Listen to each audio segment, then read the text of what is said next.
ఖమ్మం నగరాన్ని మున్నేరు వరద వణికిస్తుంది. ప్రకాష్ నగర్ బ్రిడ్జి పై నుంచి ప్రమాదకర స్థాయిలో మున్నేరు వరద కొనసాగుతోంది. దీంతో మున్నేరు ప్రవాహంలో 9 మంది చిక్కుకున్నారు.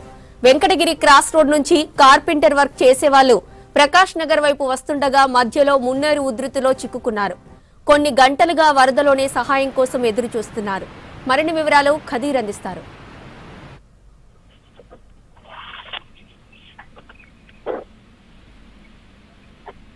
జ్యోతి గత 2 రోజుల నుంచి విపత్సం అనేది మొత్తం ముంచెత్తింది. దాని కారణంగా ఖమ్మం నగరం అంతా కూడా ఇప్పుడు ప్రస్తుతం నీట మునిగిపోయి ఉన్న పరిస్థితి కనిపిస్తా ఉంది. ఎక్కడ చూసినా గానీ అడుగు తీసి అడుగు బయటపడలేని పరిస్థితి కనిపిస్తా ఉంది. ఎక్కడికక్కడ జలదిగ్బంధంలో జనం అందరూ చిక్కుకొని ఉన్నారు. అయితే ప్రస్తుతం చూడొచ్చు ఖమ్మం నగరంలోనే ప్రకాష్ నగర్ దగ్గర ఎక్కువగా భారీ వరద ఉధృతి అనేది కొనసాగుతుంది. ఎందుకంటే అక్కడ మున్నేరుకు సంబంధించిన అక్కడ చప్టా నిర్మాణం కూడా జరిగింది. అయితే మున్నేరు నుంచి వస్తున్న వరద కారణంగా అక్కడ ప్రకాష్ నగర్ చప్టాపైకి భారీగా వరద నీరు వచ్చి చేరింది. అయితే వెంకటగిరి నుంచి ఇటు ప్రకాష్ నగర్ లోపలికి వచ్చే వాళ్ళు అక్కడ ఇరుక్కుపోవడం జరిగింది. అయితే వాళ్ళని రెస్క్యూ టీం కాపాడాలని చెప్పేసి అక్కడ ఉన్న వారి బంధువులు, అదేవిధంగా వారికి సంబంధించిన ఎవరైతే స్నేహితులు ఉన్నారో వాళ్ళందరూ కూడా డిమాండ్ చేస్తున్న పరిస్థితి. గత 5 గంటల నుంచి వాళ్ళు అక్కడే ఉన్నారు. ఆ 5 గంటల నుంచి ఎన్నిసార్లు అధికారులకు చెప్పినా గానీ అధికారులు ఎవరు రెస్పాండ్ కావట్లేదని చెప్పేసి వాళ్ళు ఆరోపిస్తున్న పరిస్థితి. మొత్తానికి చూసుకున్నట్లయితే ఖమ్మం నగరంలో ఉన్న కాలువడ్డు ప్రాంతం, అదేవిధంగా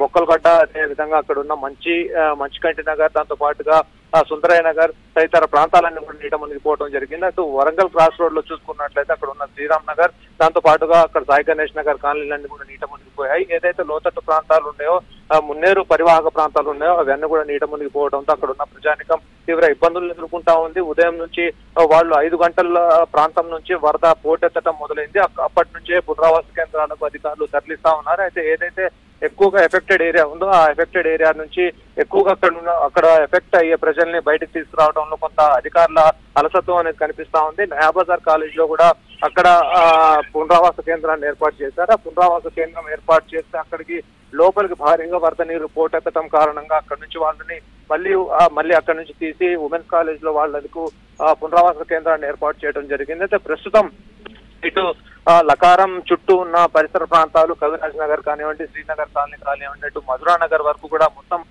భారీగా చేరుకుంది. లకారం చుట్టుపక్కల ప్రాంతాలంతా కూడా నీట మునిగిపోవడం జరిగింది. దాంతో పాటుగా మాణిక్య నగర్ పక్కనే ఉన్న అటు చెరువు బజార్ కాలనీలన్నీ కూడా నీట మునిగిపోవడం జరిగింది. ప్రస్తుతం ప్రజలందరూ కూడా బిక్కున భయాందోళనకు గురవుతున్న పరిస్థితి కనిపిస్తుంది. జ్యోతి.